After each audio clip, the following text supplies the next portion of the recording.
इमाम कुल मकाम जुलूस आज़ा ज़ादी महल्ला। इमाम कुल का दरख्त तूत ज़ादी महल्ला की एक खामोश गवाही। ज़ादी महल्ला एक ऐसी बस्ती जहां दीवारें भी मातम की सदा पहचानती है, जहां बच्चे माँ की लोरी के साथ या हुसैन सुनकर सोते हैं, और जहां वक्त का हर लम्हा अहले बैत की मोहब्बत का गवाह है। ये मुकम्मल शिया आबादी सदियों से मुहर्रमुल हराम ही नहीं, बल्कि साल के बाकी अय्याम अज़ाब ही इसी जज्बे, इसी अकीदत और इसी आंसुओं के साथ मनाती आ रही है। यहाँ अज़ा सिर्फ रस्म नहीं, ये जिंदगी का हिस्सा है।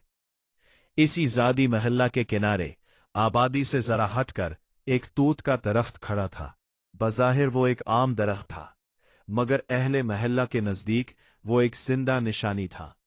निशानी गम हुसैन, निशानी वफा और निशानी अकीदत। जब जुलूस अज़ा निकलता तो वो सिर्फ गलियों और सड़कों से नहीं गुजरता था, बल्कि दिलों को चीरता हुआ इसी दरख्त तूत तक पहुंचता था। यहां आकर जुलूस ठहर जाता, मातम की सदाएं धीमी हो जाती और आंखें खुद ब खुद नम हो जाती। लोगों का यकीन था कि यहां दुआ कबूल होती है, यहां मांगी गई हाजत रद्द नहीं होती।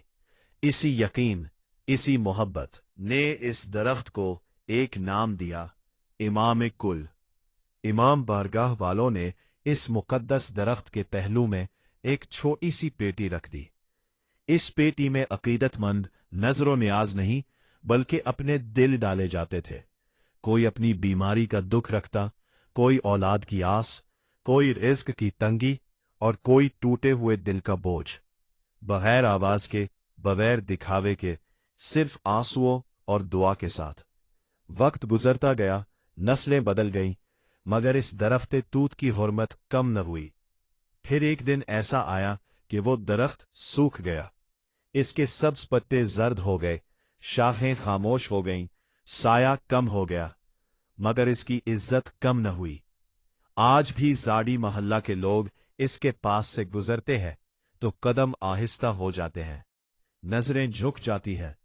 कोई कहता है ये सूखा हुआ है, मगर बेजान नहीं, क्योंकि बाज़ चीजें मिट्टी की नहीं होती, वो अकीदत से बनी होती हैं।